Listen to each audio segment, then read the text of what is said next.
Hallelujah. Hallelujah. The first part of the word says, the Lord of hosts says, I have been with you wherever you have gone.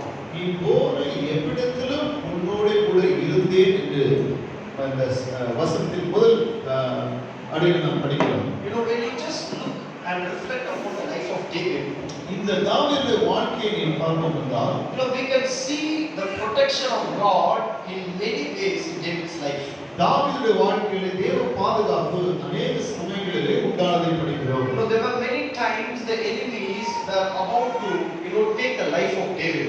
எத்தனையோ முறை தாவீதுடைய ஜீவனை எடுக்கும்படியாக சத்ரு வகை தேடினான். But David found the protection of God in his life. ஆனால் தாவீதோ தேவனுடைய பாதுகாப்பை தன்னுடைய வாழ்க்கையில் பெற்றுக்கொண்டான். You know, even today in our life, the enemy is constantly working to take our life. நம்முடைய ஜீவிதத்திலும் நம்முடைய பிராணனை விடுங்க சத்ரு வகை தேடி திரிகிறான். But the Lord of hosts who is with us is protecting us.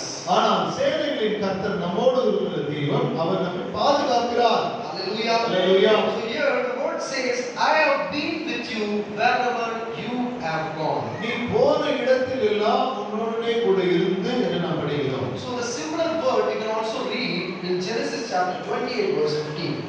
ஆதியாகமம் 28ஆம் அதிகாரம் 15ஆம் வசனத்தில் இந்த வார்த்தையை நாம் படிக்கலாம். நான் உன்னோடே இருந்து நீ போகிற இடத்திலெல்லாம் உன்னை காத்து இந்த தேசத்துக்கு உன்னை திரும்பி வர பண்ணுவேன். நான் உனக்கு சொன்னதை செய்யும் அளவு உன்னை கைவிடுவதில்லை என்றார். Hallelujah. Hallelujah. So here in Genesis chapter 28, God is talking to Jacob. இங்கே யாக்கோபோடு கூட தேவன் பேசுகிறதை நாம் படிக்கிறோம். And they can read the same word. It says, behold, I am with you and will keep you wherever you go. நான் உன்னோடு கூட இருந்து நீ போகிற இடமெல்லாம் நான் உன்னை காப்பாற்றுவேன் என்று ஆண்டவர் சொல்கிறார். Hallelujah. Hallelujah. So when Jacob was in a situation, யாக்கோபு இருந்த சூழ்நிலை இப்படிப்பட்ட சூழ்நிலை என்றால், he was fleeing away from his brother. தன்னுடைய சகோதரனாகிய ஏசாவிடத்திலிருந்து அவன் ஓடி போனான். You know, he has to run for his life.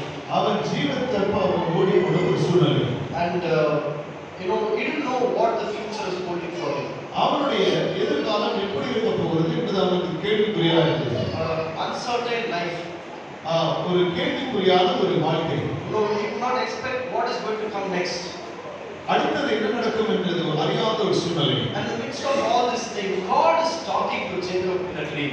அவைகளின் மத்தியிலே தேவன் யாக்கோபோடு கூட ஒரு சொப்பனத்தில் பேசுகிறார். He says, behold, I am with you and will keep you wherever you go. நான் உன்னோடு கூட இருந்து உன்னை நான் காப்பாற்றுவேன், போகிற இடமெல்லாம் உன்னை காப்பாற்றுவேன் என்று ஆண்டவர் சொல்கிறார். Hallelujah. Hallelujah. So when you just look closely in this verse, இந்த வசனத்தை நாம் சற்று உன்னிப்பாய் கவனிக்கும் பொழுது God is promising him that he will protect him.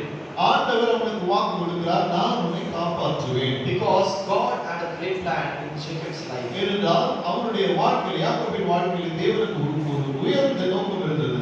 Hallelujah. Hallelujah. Even today as we listen to this word, இந்த வார்த்தையை கேட்கிற நாமும் கூட God is promising you that he will keep you. கர்த்தர் உங்களுக்கு வாக்களிக்கிறார், நான் உன்னை காப்பாற்றுவேன், உன்னை பாதுகாப்பேன். Because he has a greater plan in your life. ஏனென்றால் ஆண்டவருக்கு உன்னத நோக்கம் வாழ்வு உண்டு. Hallelujah. Hallelujah.